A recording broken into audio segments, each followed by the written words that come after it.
안녕하세요. 생각을 나누면서 심도 깊은 대화를 나눌 수 있는 콘텐츠 마리오 2회에 오신 여러분 환영합니다. 제가 전에 생각해보니까 1회 때 진행자인 저를 소개를 안 했더라고요. 그래서 제 소개 먼저 드리자면 저는 CUBS 64기 아나운서 전민준이고요. 오늘의 주제는 영상 제목에서도 보셨다시피 사랑입니다. 특히나 우리 20대의 사랑 이야기에 대해서 좀 심층적으로 이야기를 나눠볼까 하는데요. 저희와 함께 20대들의 사랑에 대해서 생각을 나눌 수 있는 아주 특별한 게스트를 오늘 모셨습니다.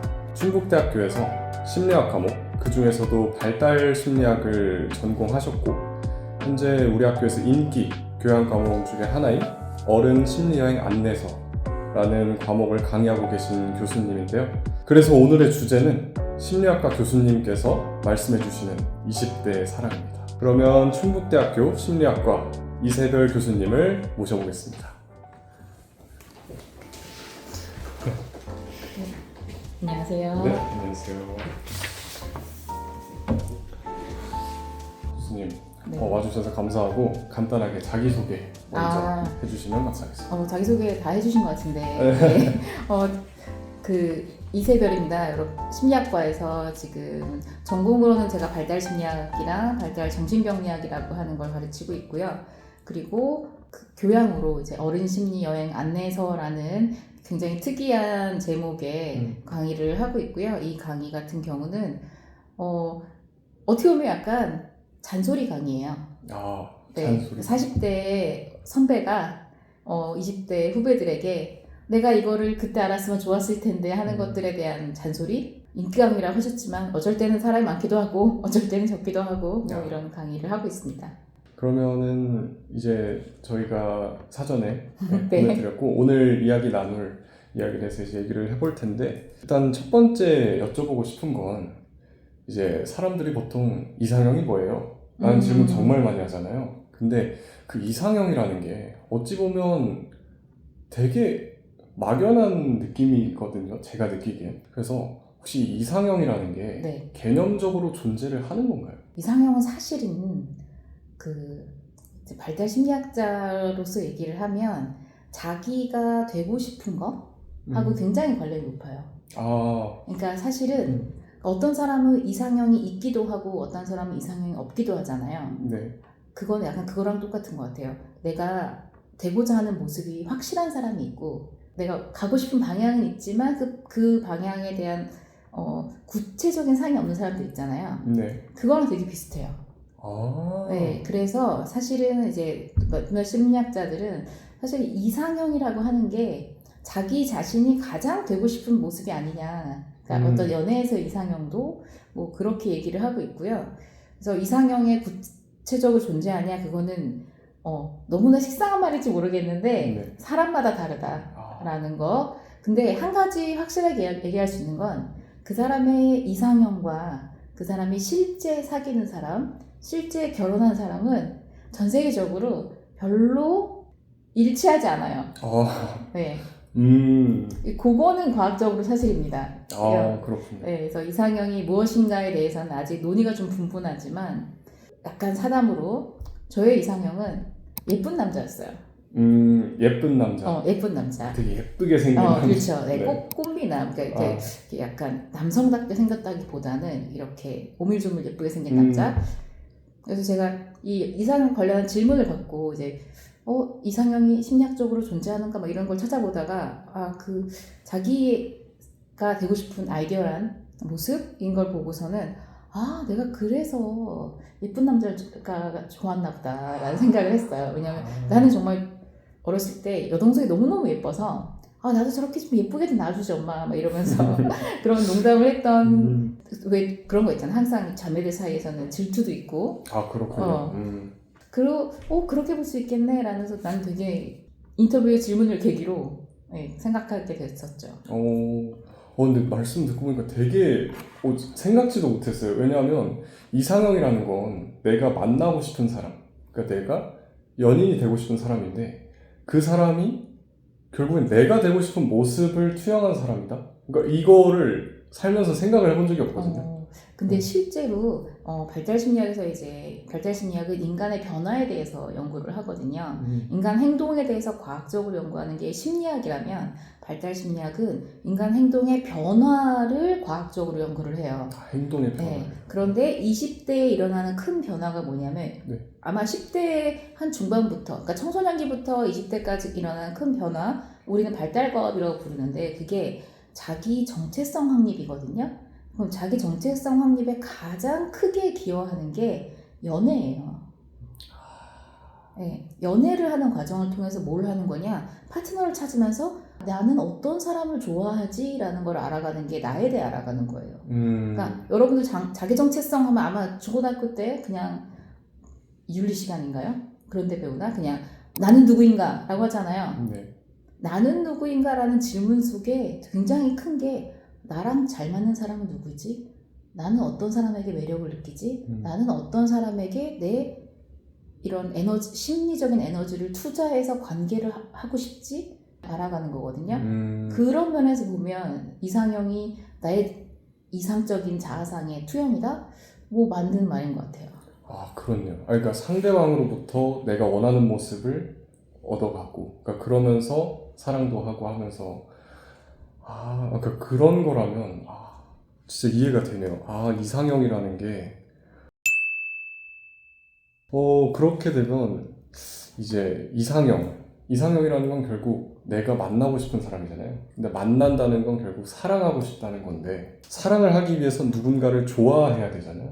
그렇죠. 그죠? 네. 근데 누군가를 좋아하는 마음, 그러니까 연애 감정이라는 게 어떻게 생기는 건지 조금 설명이 가능할까요? 심리학적으로나 발달 심리학적으로나.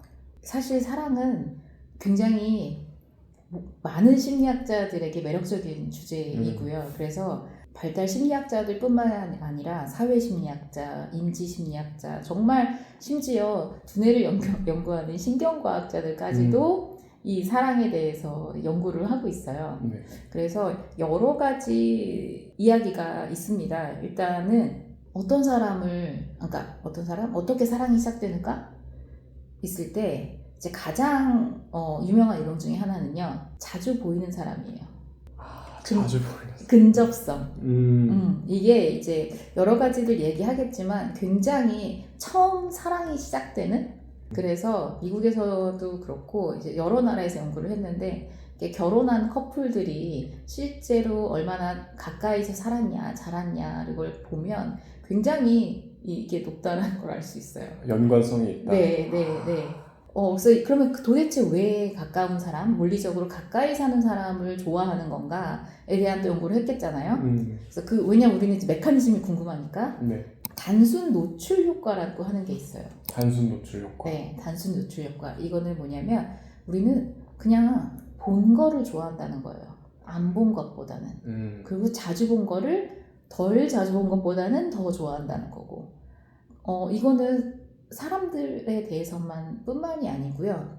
우리 한글이 요즘은 K문화가 너무나 인기지만 그 이전에는 한글을 보면 이제 미국 사람들 이게 무슨 글자야 싶잖아요. 네. 우리가 마치 무슨 글자를 본다고 할까요? 저 얼마 전에 태국 갔을 때 태국 글자 굉장히 신기하더라고요. 그쵸. 네, 전혀 알 수가 없잖아요. 네. 그런데 그런 글자를 뭐 예를 들어서 태국 글자 한 30개를 어떤 사람들 계속 보여줘요. 그 다음에 안 보여준 글자랑 보여줬던 글자 30개를 섞어가지고 하나씩 보여주면서 어떤 게 더 좋니? 라고 물어보면 자기는 기억도 못하는 아까 봤던 태국 글자를 고르는 거예요.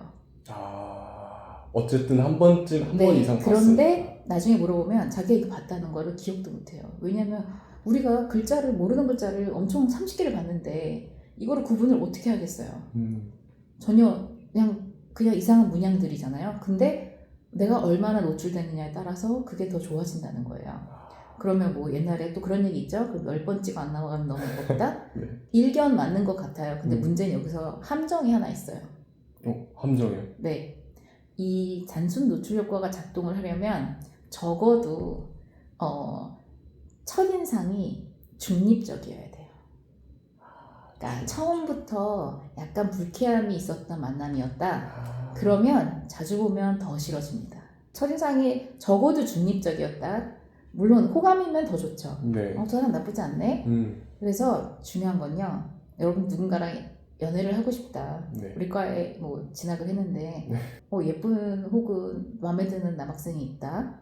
여학생이 있다. 그러면 일단 자주 보기 전에 나에 대한 반응이 호의적인지 아니면 적어도 싫어하진 않는지 그런 것들을 확인하고 나서는 이제 자주 보여야 되겠죠. 그 친구가 듣는 수업을 같이 듣는다던가 아니면 지나가다가 보이면 꼭 인사를 한다던가 뭐 이런 거가 되겠죠. 그러니까 우연을 가장한 만남을 계속 의도를 해서 의도적으로 호의적인 모습을 알게 모르게 보여야 된다.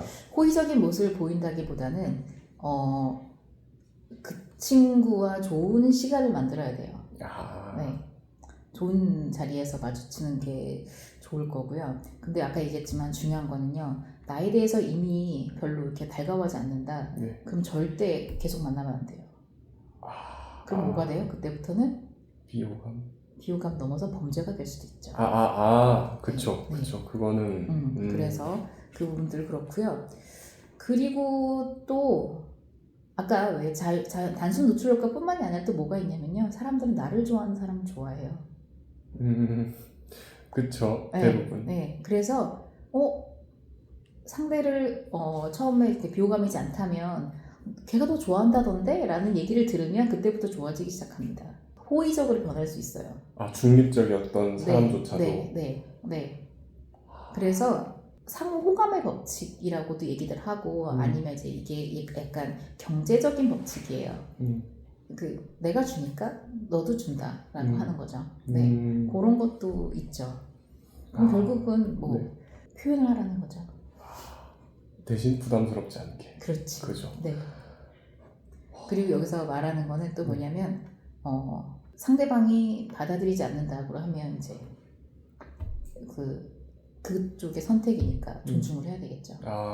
그렇죠. 아무리 자기가 상대방이 마음에 들더라도 어느 정도 상대방의 마음이 확인이 되었으면, 그러니까 그것이 긍정적이지 않다는 게 확인이 됐으면 절제할 줄도 알아야. 내가 표현을 했는데 아니라고 한다면 표현의 방법이 잘못된 게 아니라 안타깝지만 우리는 서로 안 맞는 사이인 거예요.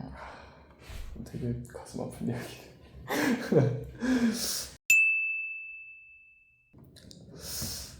그러면 그런 것도 있잖아요.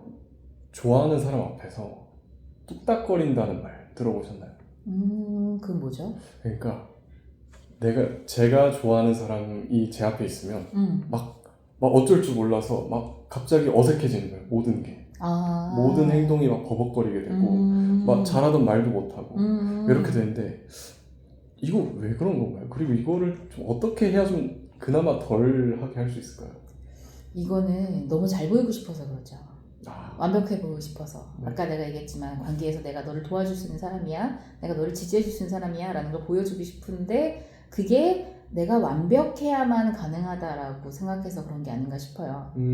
그런데 실제로 인간관계가 깊어지는 건요, 완벽한 사람하고 깊어지지 않아요. 완벽한 사람은 우리가 동경을 하죠. 동경을 하지 연애의 대상으로는 삼지 않거든요. 그래서 실제로 이제 내가 책을 가져온다고 잊어먹었구나. 네, 가트만 박사라고 이제 이 관계에 대한 연구를 정말 오랫동안 하신, 지금은 이제 은퇴하신 교수님이신데 이렇게 심리학 교수님이 계세요. 이분은 실제로는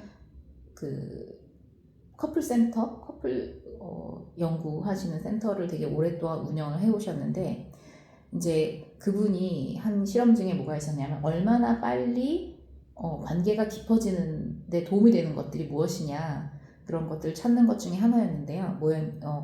이 사람들은 자기의 약한 모습을 공유하면서 관계가 더 깊어져요. 어떤 피상적인 친구 관계에서도 그러니까 학과 친구들도 있잖아요. 그냥 즐거울 때 만나는 사람들이 있고, 그런데 아까 얘기했지만 가까운 친구는 즐거울 때만 보는 게 아니라 힘들 때도 생각이 나죠.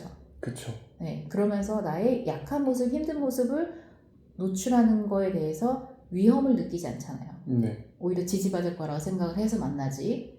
마찬가지로 실제로 여러분들이 누군가하고 특별한 관계가 되고 싶다면 나를 노출하는 게 필요해요. 자기를 노출하는 게. 난 이렇게 못난 사람이야라는 거를 그냥 뭐 다 보여줘라, 마음에 있는 얘기 다 해라, 요거는 아니고요. 피상적으로 좋을 때만 이야기해서는 절대 관계가 깊어질 수 없고, 나의 모습들을, 진정한 모습들을 나눌 수 있는 대화를 통해서 깊어지는데요. 그래서 이제 실제 실험이 있어요. 사람들 만나게 하는 거예요, 서로. 그래가지고 한 집단에게는 너는 어느 나라 가서 살고 싶니? 이런 거 물어봐요. 그 다음에 너 지난주에 뭐 했니? 네가 제일 좋아하는 아이스크림 뭐니? 이런 거 물어보는 거 끝난다면 그 다른 팀은 무슨 질문을 하냐면 니네 집에 지금 당장 불이 난다면 꼭 가지고 나올 물건 3가지만 얘기해봐. 왜 그거를 골랐니? 부터 시작을 해서 가장 깊이 내려가면 최근 한두 달 사이에 펑펑 울었던 경험이 있니? 왜 그랬니? 라는 거 물어봐요. 왼쪽의 질문과 오른쪽의 질문은 자기 노출의 정도가 다르거든요. 그렇죠. 네, 새로 만난 사람이에요. 이거는 이 실험을 위해서 그냥 우리가 붙여준 커플이에요. 그런데 남남 커플도 있고 남녀 커플도 있고 있었거든요. 근데 놀라운 거는 이렇게 1시간 반을 딱 대화하고 났는데 자기 노출이 들어갔던 그 팀들이 그렇지 않은, 그러니까 좀 가벼운 질문을 한 팀보다 서로에 대해서 더 많이 알았다고 느끼고 더 가깝다고 느끼고 더 호감을 표현하는 거였어요. 그래서 너무 완벽해 보이겠다는 욕심을 버리고 나 자신을 드러낼 수 있을 때 정말 그 사람하고 가까워질 거고요. 근데 그거를 못하겠다. 그럼 나는 이 사람하고 어떤 관계를 원하는 거지에 대해서 고민을 해보셔야 될 것 같아요. 피상적인 모습을 보이는 것보다는, 그죠?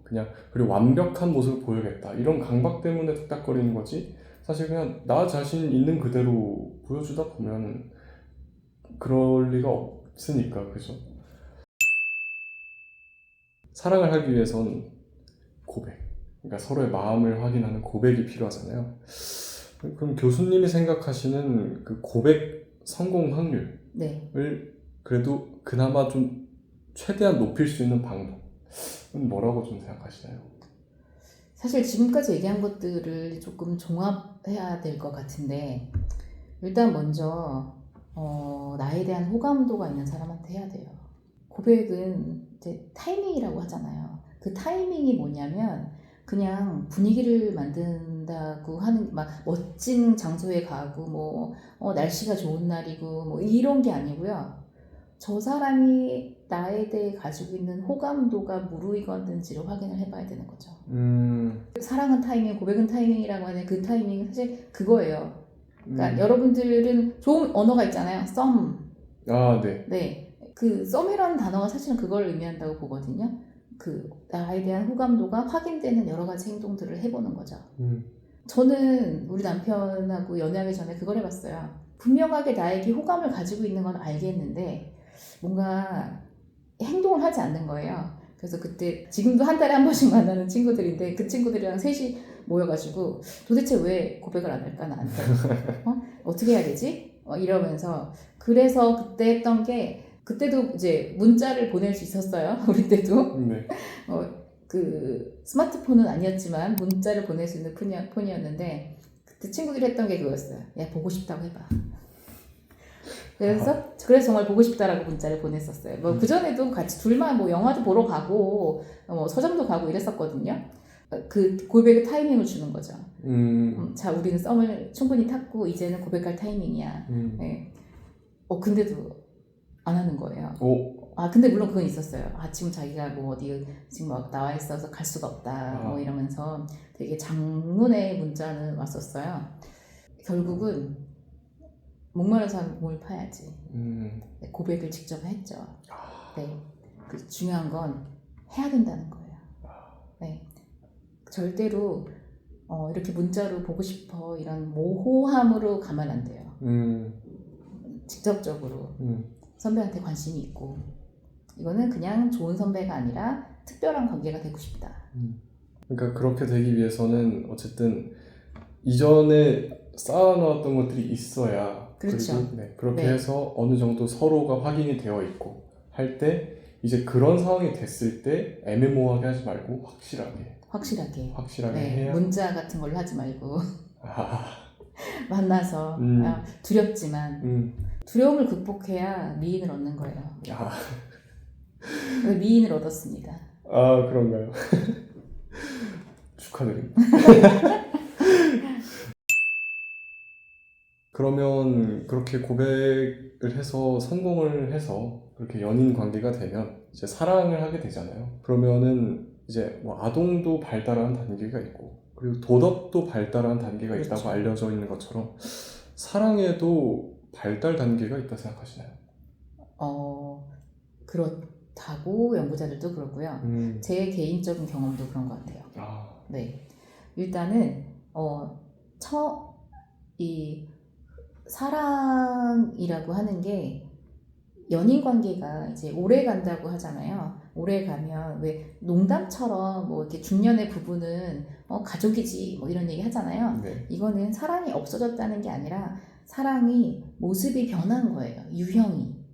유형이 변했다. 네. 그러니까 처음에 사랑을 시작할 때는 일종의 성적인 갈망, 성호르몬이 이제 작동을 합니다. 네. 네, 뭐 여러분들 알고 계시는 뭐 테스토스테론이니 이런 것들이 하다가 연애를 시작하는 이제 연애의 시작이 아마도 성적인 그 갈망이 좀 클 거예요. 손도 잡고 싶고 키스도 해봐야 되겠고 이런 것들 있잖아요. 네. 그러다가 이제 어떤 단계에 접어들냐, 그 사람의 일거수일투족을 알고 싶어요. 네. 그래서 그때부터 이제 또 갈등이 생기죠. 매일같이 문자하면 바로 답해야 되는데 안 오고 막 이러면 이제 그때부터 갈등이 생기는데 그게 약간 좀 두 번째 사랑의 단계인 것 같아요. 그래서 실제로 헬렌 피셔라고 아까 제가 왜 사랑에 대해서 뇌신경과학자도 연구한다 했잖아요. 그분이 요걸 하시는데 이제 호르몬과 관련해가지고 두 번째 때는 그 사람을 만나면 도파민이 나오는 거예요. 도파민은 뭐예요? 우리가 뭔가 중독되고 기분 좋을 때 나오는 호르몬들이잖아요. 그것들이 이제 두뇌에서 작동을 하면 신경 전달 물질이라고 하거든요. 보상 체계가 작동을 하는 거죠. 그래서 그 사람만 보면 좋고 안 보면 그럼 어떻게 해서 이제 중독이 됐기 때문에 계속 찾겠죠. 그렇죠. 네. 찾게 되고 안 보면 이제 또 화가 나기도 하고 집착도. 그렇죠. 싸우기도 하고 왜냐 그 정도가 또 사람마다 다르잖아요. 그러다 보니까 이제 근데 그 단계도 지나가면 애착의 단계라고 해요. 그러니까 사실은 뭐 중년 부부는 우정 같은 거지라고 하는 말이, 그러니까 우리가 희화화해서 얘기를 하지만 정확하게 사랑의 본질을 잡고 있다고 생각을 해요. 사랑이 이렇게 그 장기적으로 발전을 하면 애착 단계로 갈 수밖에 없고요. 그래서 처음 시작할 때처럼 막 보자마자 성적인 흥분이 오르거나 아니면 뭐 키스를 하고 싶거나 이런 게 하진 않지만, 그리고 매일매일 보지 않으면 혹은 문자에 답을 바로 주지 않으면 나를 안 사랑하는 거야? 는 아니지만 이제는 동반자적 관계가 되는 거죠. 내가 어려움에 처했을 때 가장 먼저 전화하고 기쁨이 했을 때 가장 먼저 축하해주고 싶고 요런 단계, 요게 이제 애착의 단계라고 볼 수 있고요. 그렇다면 이제 또 그럼 이런 단계는요 그냥 생기진 않아요. 그냥 자연스럽게 간다기보다는 이런 단계들도 어떤 노력을 통해서 이제 유지를 하게 되는 거고요. 그리고 사랑의 종착점이 애착은 아니에요. 그러니까 이렇게 변화해 가긴 하지만 이게 이렇게 선형적으로 자 이렇게 쭉 애착 가서 끝, 아니 혹은 애착만 쭉은 아니에요. 이 애착의 단계에서도 다시 어떤 끌림의 단계, 그러니까 연락하고 싶고 뭐 성적인 갈망의 단계도 다시 갈 수 있어요. 네, 왜냐하면 인간은 지루한 걸 싫어해요. 사람들은 타고나기를 똑같은 거 계속하면 싫어하거든요. 그래서 관계가 오래 가려면 우리가 이제 애착의 단계에 접어들었다고 할지라도 또 둘이 노력을 해야 되는 거예요. 어떤 둘만의 시간을 갖는다던가, 여러분들하고는 조금 많이 먼 얘기겠지만 그래도 뭐 한 3, 4년 연애한 커플들은 약간 그런 느낌 가질 수 있어요. 그러면 옛날에 했던 걸 되살려서 새로운 것들을 같이 해보는 거예요. 그래서 떨림을 또 이제 외부적으로 경험을 하는 거지. 그래서 뭐 연애 3년 차 됐는데 조금 모든 것들이 너무 일상처럼 같이 밥 먹고 뭐 같이 공부하러 가고 그런다. 그럼 이번 여름방학 때는 같이 서핑을 배워보는 거죠. 아, 완전 새로운 거. 그렇죠. 아, 네, 그러면서 중요한 거 잘하네 못하네가 아니라 아우 열심히 하고 있네 해서 이제 지지해주고 이런 관계를 통해 이런 새로운 것들을 배우면서 실제로 관계가 이렇게 쌓인 곡선이라고 할까요? 왔다 갔다 하면서 이게 주기적으로. 발달을 하게 되는 거죠.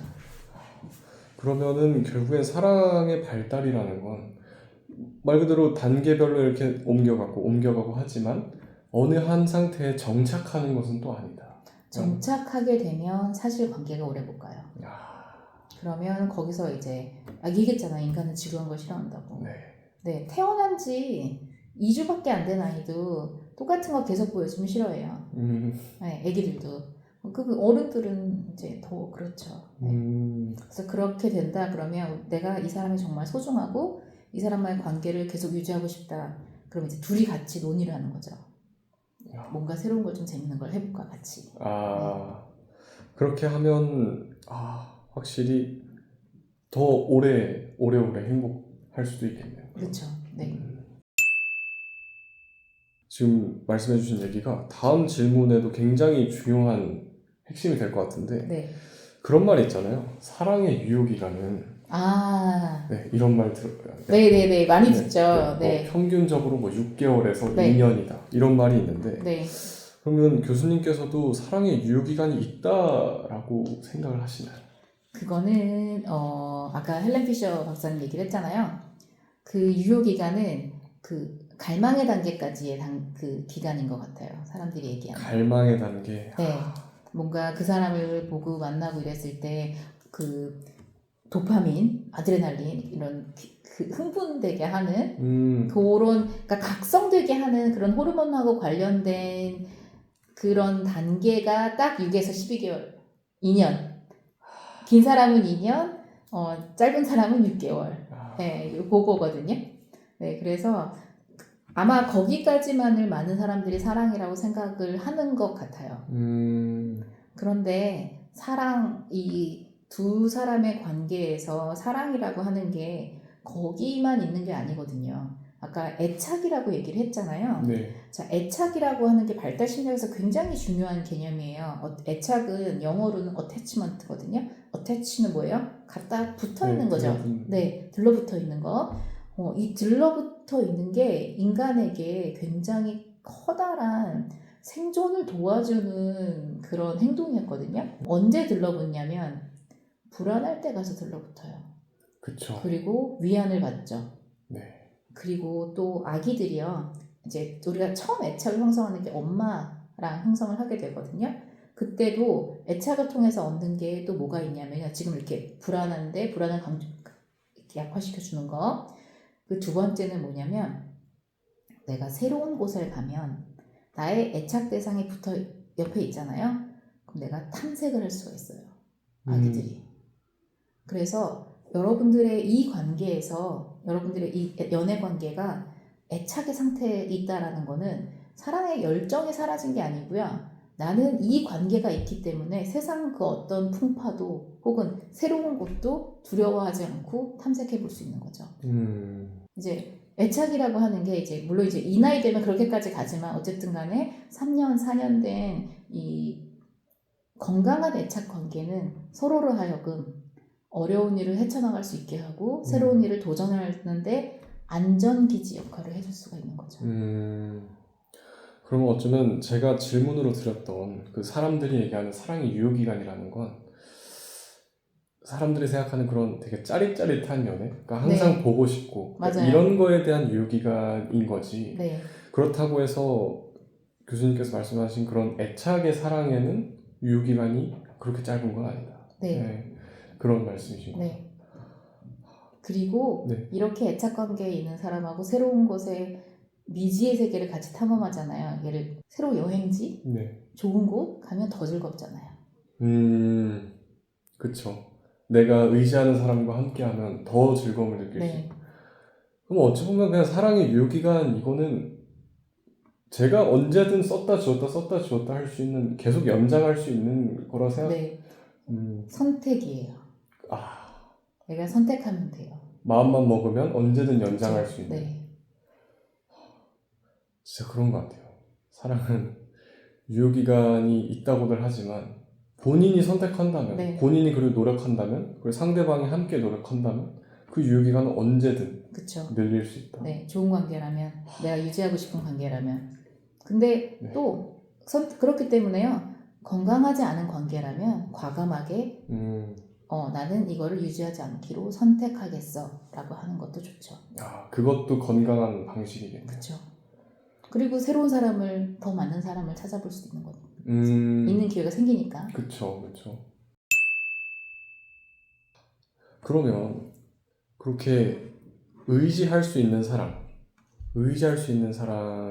것은 장기 연애라고 볼 수 있잖아요. 그렇죠. 그럼 그 장기 연애의 비결이라는 건 앞에서도 얘기를 했던 것 같아요. 네. 결국에는 서로가 매일 볼 때마다 짜릿짜릿하지는 않지만 힘든 난관에 있을 때 기댈 곳이 되고, 그런 사람들이 보통 장기 연애를 하게 되는 거겠죠. 그렇죠. 장기 연애를 하니까 그렇게 되기도 하죠. 그 장기 연애를 하려면 결국은요, 서로 잘 갈등을 잘 다룰 수 있어야 돼요. 사람이 만나서 이렇게 가까이 지내면요, 아까 제가 이미 갈망의 단계에서부터 이 갈등이 생긴다 그랬잖아요. 왜냐면 내가 같이 있고 싶은 정도랑 내 상대방이 나랑 같이 있고 싶은 정도가 다를 수 있어요. 그렇죠? 우리 똑같이 갈망의 단계인데 갈망의 정도가 이렇게 차이 나잖아요. 그렇죠. 같은 사람 아니니까. 네. 그렇게 되면 요것 때문에 아마 싸울 거예요. 근데 어떻게 싸울 거냐. 요게 또 굉장히 중요합니다. 어떻게 싸울 거냐. 네. 그래서 아까 내가 가트만 박사 얘기를 했지만, 가트만 박사가 이제 여러 가지 아까 처음 이 연애 관계가 깊어질 때에 대한 얘기도 했지만, 또 모두 하셨냐면 어떤 커플이 깨지는가에 대한 연구도 했어요. 이 연구를 어떻게 했냐면 커플 연구한다고 하면서 이제 새로 약혼한 사람들을 이제 다 모았어요. 약혼한 사람들을 처음 시작은 아마 50커플 이렇게 시작을 했을 텐데 지금은 3,000커플이 이 연구에 참여를 하고 있거든요. 근데 뭘 했냐면 그들이 어떤 상황을 주고 대화하는 거를 녹화를 한 거예요. 그러면서 그 상황 중에 중간에 둘을 싸우게도 만들었어요. 싸우게 만드는 거는 쉬워요. 여러분들이 최근에 가장 그 의견 충돌이 있었던 게 무엇입니까? 그때 왜 그랬죠? 라고 얘기하기 시키면 싸워요, 사람들이. 살짝 긁은 거네요. 네, 뭐 살짝 그렇죠. 네, 나중에 아마도 이제 연구에 대해서 잘 설명을 하셨을 거예요. 윤리, 심리학은 다 인간 연구이기 때문에 이 윤리가 되게 중요하거든요. 네. 어쨌든 그러면서 그들이 싸우는 모습을 비디오 촬영을 한 거예요. 그다음 녹취를 따고 그들 얼굴, 그때 표정 이런 것들 한 다음에 실제로 이 사람들을 4년, 5년 추적을 했어요. 그랬더니 그때 싸울 때의 모습이 이들이 5년 후에도 이 관계를 유지하고 있는지 이혼을 했는지를 아주 잘 예측하는 거예요. 그럼 혹시 그 갈등을 잘 해결했으면 그래도 미래에도 잘 살고 있고, 그렇죠. 잘 해결하지 못했으면 결국에는 뭐 이별을 했다거나 그런 거라는 거죠. 그래서 그분 같은 경우는 그때 이렇게 싸우는 과정에서 가장 문제가 되는 서로 그때 상호작용을 4가지를 이야기를 하는데요. 미국 문화 같은 경우는 굉장히 기독교 문화잖아요. 그래가지고 그거를 어떤 파국으로 가는 4개의 기병이라는 얘기를 해요. 그는 홀스맨이라는 거거든요. 그 요한 묵시록이라고 하는 이 세계의 종말을 다루는 그런 성경 부분이 있는데 거기에서 종말을 가져오는 4개의 그 기병을 얘기를 하는데 그거에 빗대가지고 그만큼의 인류의 멸망을 가져올 만큼, 그러니까 관계의 멸망을 가져올 만큼의 4가지 그 홀스맨을 얘기하시는데 그게 4개가 비난, 경멸, 방어, 담쌓기예요. 우리는 적과 싸우고 있는 게 아니잖아요. 네. 나의 파트너와 지금 당장 내가 이해받지 못해서 혹은 내 기대만큼 내 파트너가 그걸 해주지 못해서 지금 싸우고 있는 건데 이걸 마치 우리가 적과 싸우는 것처럼 나를 보호하려고만 하거나 그래서 나를 보호하기 위해서 상대방을 비난하거나 혹은 아무 말도 안 하려고 하거나 또 이런 경우들이 있거든요. 싸우면 말하면 싸운다고 말을 또 아예 안 해보신 분들 있거든요. 삼키는. 그쵸. 삼키기만 하는. 근데 사실은 그게 참는 게 아니라 상대방은 뭐라고 하냐면요. 나랑 얘기도 하기 싫다는 거야. 라는 걸로 받아들입니다. 물론 싸우는 게 너무 이렇게 서로 감정이 너무 상해 있으면 잠깐 휴전하는 건 좋은 방법이에요. 근데 이 휴전이 내가 일방적으로 말을 안 하는 게 아니고요. 우리가 지금 너무 감정적으로 대립적인 것 같으니까 뭐 잠깐 산책을 하고 다시 얘기하자. 시간을 좀 갖자. 그리고 아니면 우리가 내일 언제 다시 얘기하자. 이거는 뭐냐면 담쌓기가 아니라 서로 그 흥분한 감정 상태를 내려놓을 시간이 필요하다는 거죠. 사실 내일보다는 뭐 1시간 정도 있다가 다시 얘기를 해보자. 이렇게 하는 게 좋긴 한데요. 그리고 제가 아까 왜 그 사람들 싸울 때 비디오 테이핑 했다 그랬잖아요. 네. 우리가 비난하고 경멸하는 거는 말로만 하는 게 아니에요. 표정으로도 다 하고 있거든요. 그쵸. 네. 말하고 있는데 그 사람은 싸우면서 안 쳐다본다던가 자꾸 딴 데 쳐다본다던가 요새는 휴대폰을 자꾸 꺼내서 본다던가 이거는 뭐예요? 나는 너의 말을 듣고 싶지 않아. 그쵸. 무시하는 거죠. 나는 너의 의견이 맞지 않다고 생각을 해. 이거를 말만 안 할 뿐이지 다 보여주고 있는 거예요. 그래서 그런 것들을 상대방도 마찬가지로 느끼고 있다는 거죠. 그러니까 그런 게 다 경멸, 그리고 비난, 그리고 그런 것들이 이유는 다 자기 방어. 그렇죠. 그래서, 자기 방어, 그리고 착각하고 있는 거예요. 내가 여기서 이겨야 된다고. 그러니까 싸움이라 생각하니까. 네, 적이라고 생각하니까. 우리가 착각하고 있는 거죠. 그래서 이제 여러분들 중에는 아직 운전 안 하시는 분들도 있겠지만 제일 안 좋은 싸움의 공간에서 제일 안 좋은 게 언제냐? 운전할 때. 네, 왜냐하면 일단 서로 바라볼 수가 없잖아요. 운전을 해야 되고 한 사람은 여기 앞에 있고 서로 딴 데 바라보고 있죠. 우린 또 착각을 해요. 뭐냐면 우리가 사람들이 서로 이렇게 대화할 때 눈 마주치고 이런 것들이 자동적이잖아요.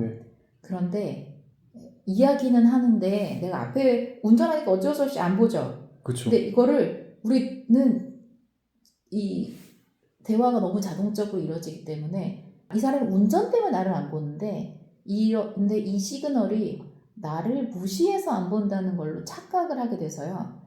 싸움이 더 커집니다.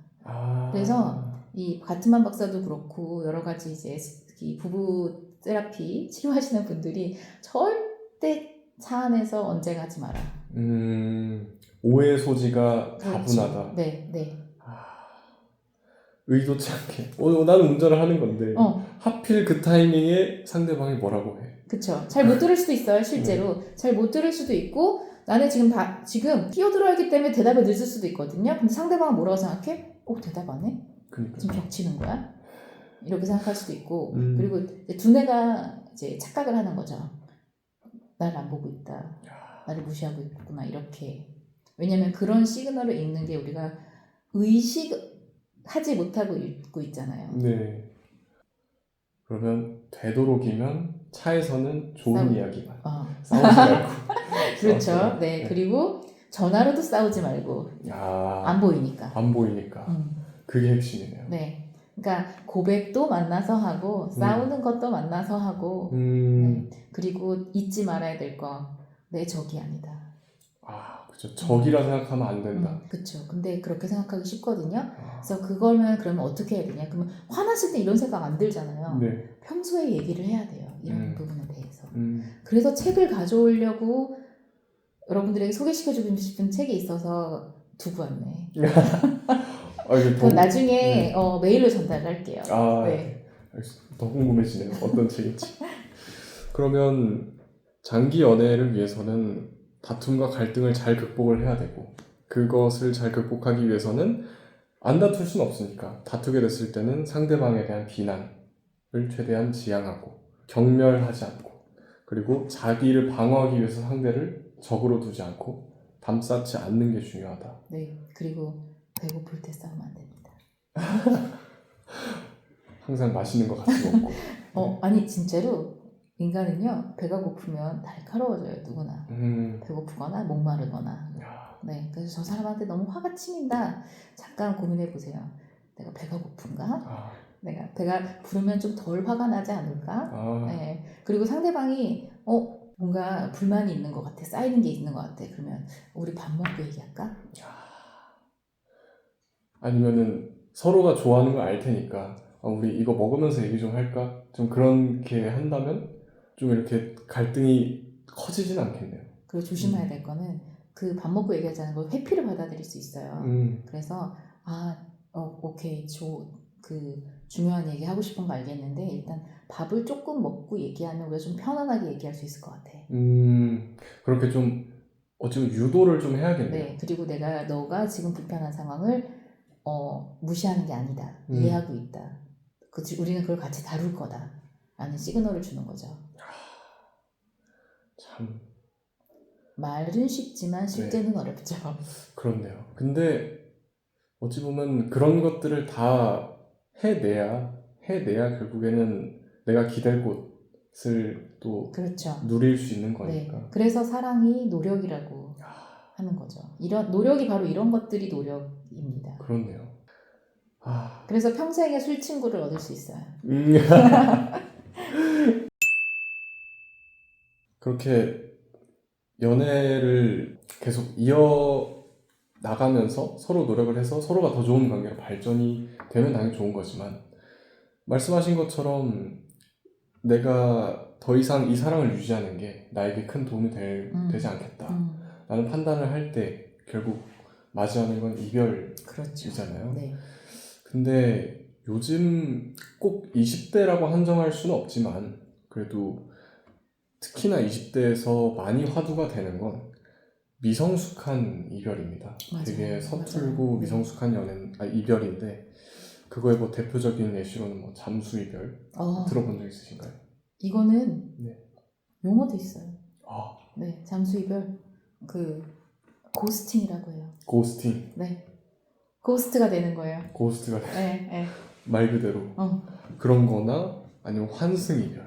네. 그쵸. 그러니까 이런 되게 미성숙한 이별들을 많이 볼 수 있는데 그렇다면 좀 성숙한 이별을 하는 방법 그리고 이별을 좀 쉽게 극복할 수는 없겠지만 이별을 그래도 좀 잘 극복할 수 있는 방법 이런 건 뭐가 있을까요? 먼저 언제 나의 이 관계가 나에게 도움이 되지 않는다, 아니 서로에게 도움이 되지 않는다라고 판단을 내릴 수 있냐면요.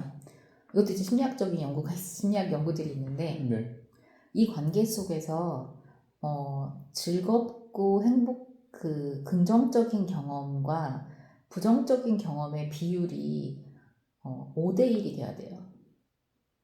그러니까 즐거운 일이 5고 부정적인 경험이 1이 되었을 때 이게 1이면 관계가 오래 가고 건강한 관계예요. 그러니까 부정적인 경험은 없을 수 없다는 거죠. 근데 이걸 넘어선다고 하면 사실은 이 관계가 우리 서로에게 도움인가에 대해서 고민을 해봐야 되는 시점이고 그렇게 해서 고민을 했는데 아니다. 일단 나에게는 확실히 아니다 라는 생각이 들면 이별을 결정을 하는 거죠. 아까 사랑이 선택이었던 것처럼 이별도 선택이거든요. 내가 선택을 했을 때는 항상 뭘 얘기해요? 선택에 따른 책임을 져야 되잖아요. 네, 그거를 책임을 지는 게 이제 아까 얘기한 성숙한 이별이라고 하는 거예요. 그래서 포스트잇을 남기는, 문자를 남기는, 이거는 성숙한 이별이 아닌 거죠. 만나서 얘기를 해야 돼요. 그래서 만나서 왜 이 관계가 끝났는지에 대해서. 그리고 어떨 때 상대방은 준비가 안 돼 있을 수 있어요. 그렇죠. 네, 일단은 상대방이 준비가 되지 않았다. 그런 상태에서는 잠수 이별 이런 거는 더 위험해질 수 있거든요. 마치 저 상대방이 나가 자신이 잘하면 이 관계가 유지될 수 있다고 생각한다던가 혹은 뭐 딴 사람이 껴들었다고 잘 오인을 한다던가 이런 일이 생길 수 있는데 그래서 왜 헤어지는지에 대해서 명확하게 설명을 해줘야 되는 거죠. 왜 이 관계가 그리고 중요한 거는 내가 아까 이별이 선택이랬잖아요. 제가 잘못해서 헤어지는 게 아니에요. 우리는. 내가 이 관계를 끝맺기로 결정을 할 때는 야 네가 이렇게 하니까 내가 너를 이제 헤어져가 아니라 물론 그 사람의 내가 마음에 들지 않는 행동들이 있어요. 근데 그 마음에 들지 않는 행동들이 어떻게 보면 초반에 내가 그것 때문에 매력 있어 사귀었을 수도 있거든요.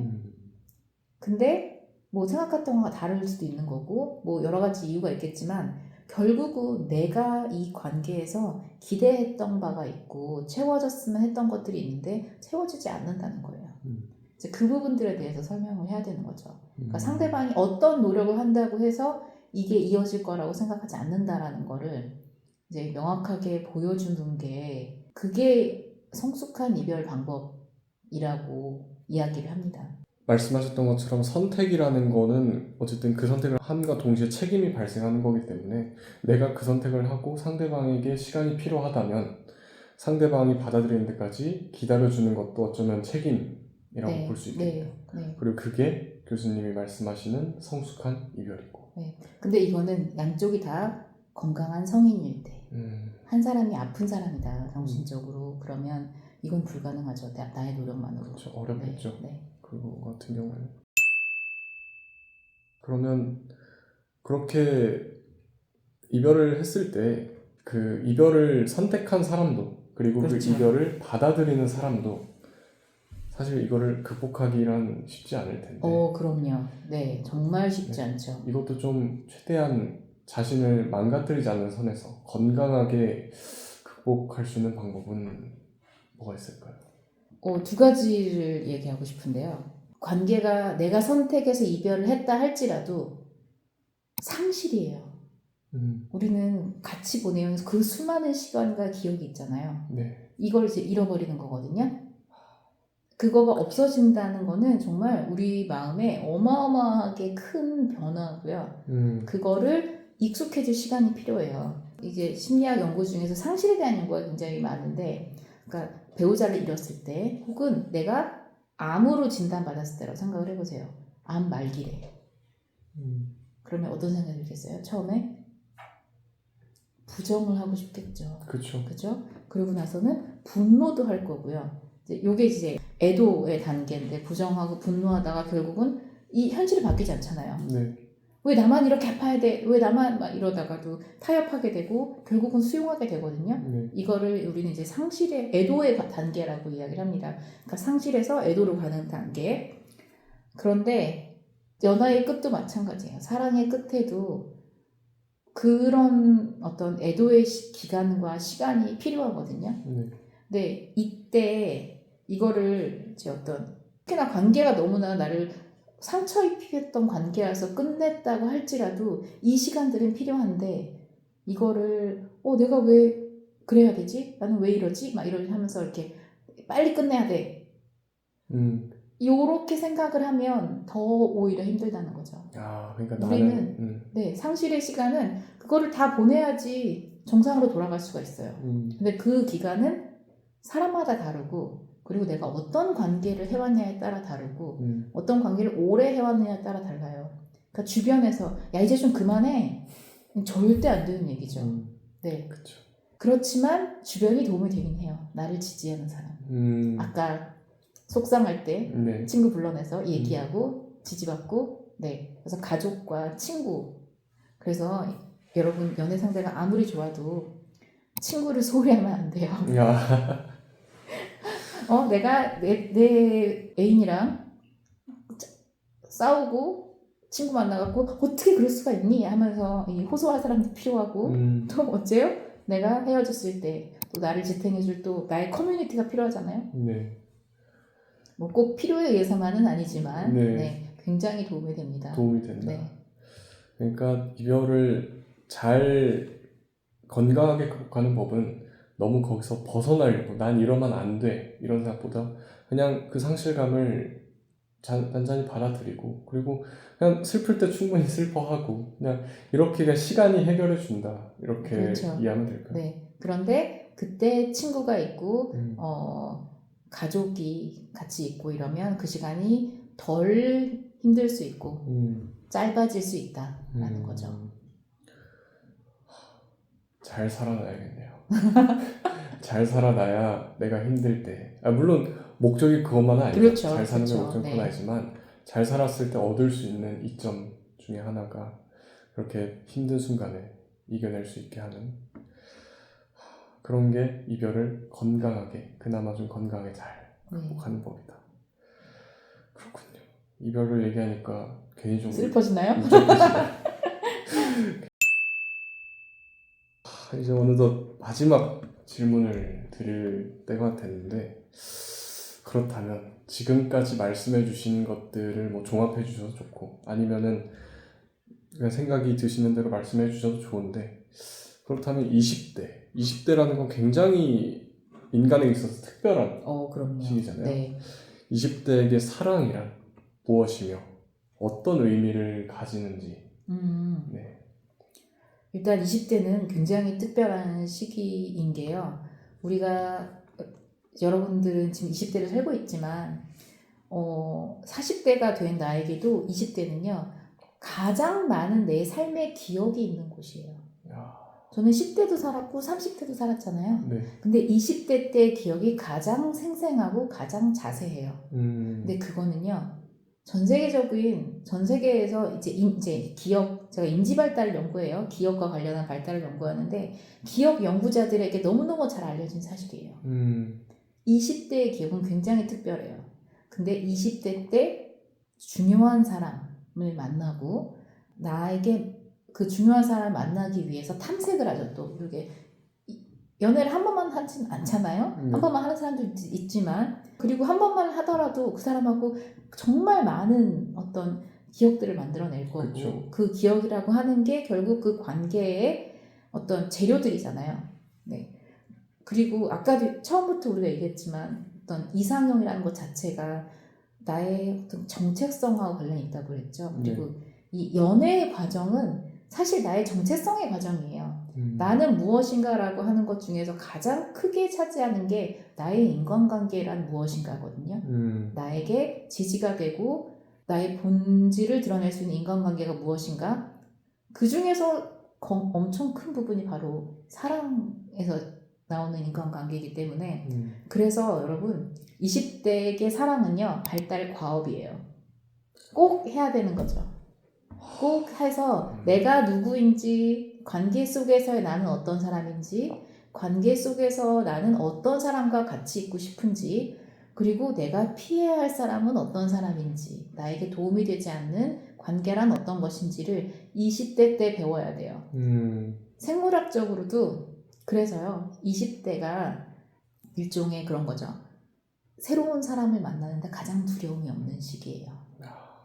동물도 그래요. 네, 동물들도 무리 생활을 하는 동물들이 원래는 이제 자기 무리가 아닌 개체를 만나는 건 위험하잖아요. 네. 무리 집단 산다고 하면 우리 그래서 뭐 갖고 있어요? 낯선 사람에 대해서 무서워하잖아요. 잘 모르는 사람에 대해서 혐오를 보이기도 하잖아요. 잘 모르는 것들에 대해서 그게 당연한 거거든요. 근데 그런 배리어가 제일 낮아지는 시기가 20대예요. 그거는 쥐에게도 마찬가지고 설치류 우리 그런 굉장히 많이 차이나는 것은 설치류도 마찬가지고 새도 마찬가지예요. 그래서 뭘 할 수 있냐? 우리가 정말 다양한 사람을 만나볼 수가 있는 거죠. 배리어가 가장 낮은 네, 시기다. 생물학적으로 배리어가 가장 낮아서 진화적인 관점에서는 우리가 종의 다양성을 유지할 수 있는 그런 기제인데 어쨌건 그래서 여러분들이 너무 아는 사람만 만나면 이게 뻔하잖아요. 네, 뻔하고 우리가 아는 거가 안전한 것도 있지만 너무 아는 것만 있으면 우리가 뭐 할 수도 없어요. 대박을 터뜨릴 수도 없죠. 그렇죠. 네. 투자는 항상 안전성과 기회 사이의 균형인데 20대는 그 새로운 것에 대한 도전을 하는데 최적화된 신체 두뇌의 상태를 가지고 있는 상황, 그런 생물학적으로는 그렇게 준비되어 있고 그리고 사회적으로도 뭐라 그래요? 20대는 다 사랑을 해봐야 되는 시기라고 다들 권장하잖아요.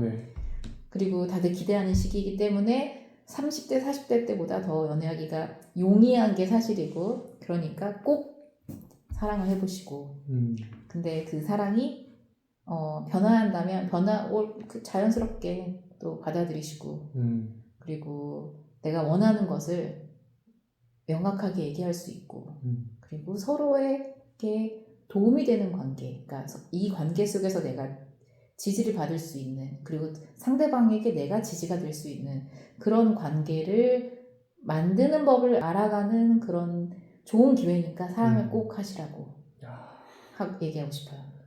그러니까 사랑을 한다는 건 결국 나 자신을 찾아가는 과정이고 그리고 나 자신을 찾아가는 게 중요한 건 앞으로 남은 30대, 40대, 50대 앞으로 인생을 잘 살기 위해서는 중요한 거니 20대에 있어서 사랑은 발달 과업 이라는 막중한 책임감을 가지고 나 자신을 찾아가는 네.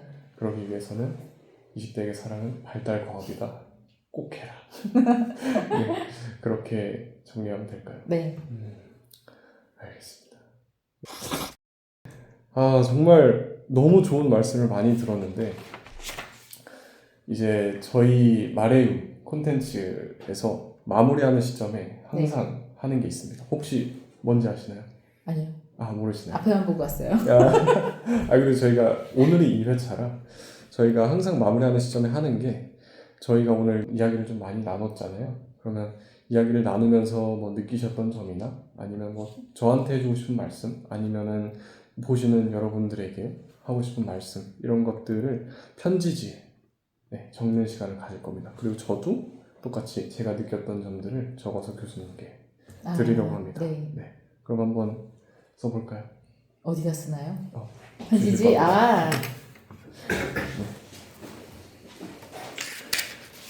그러면 제가 여기에 써서 예쁜 종이에 써서 드릴 거고 교수님께서는 저한테 여기 써주시면 됩니다.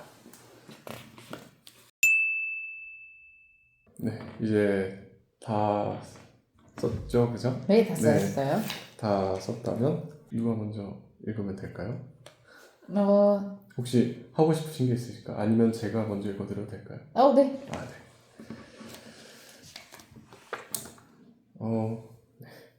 저는 인간에게 사랑이란 삶을 살아가는 이유라고 생각해 왔습니다.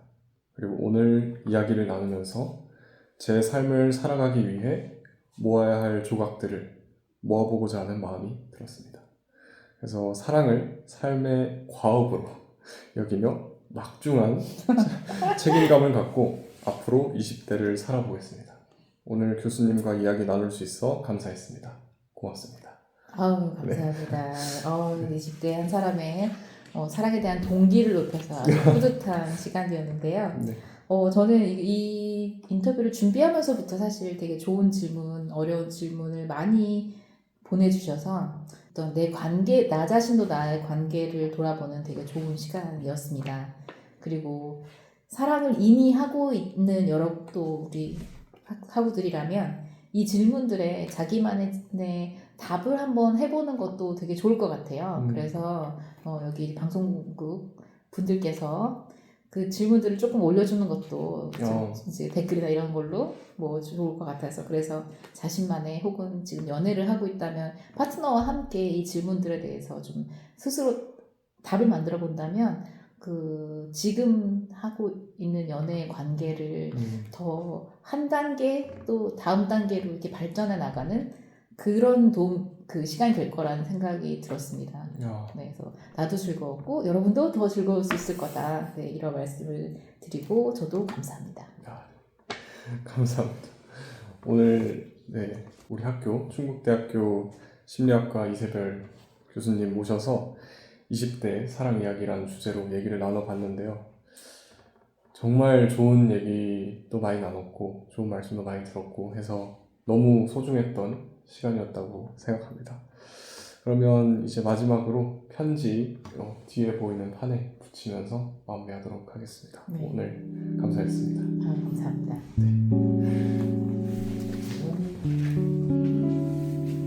이렇게 붙이면 되죠?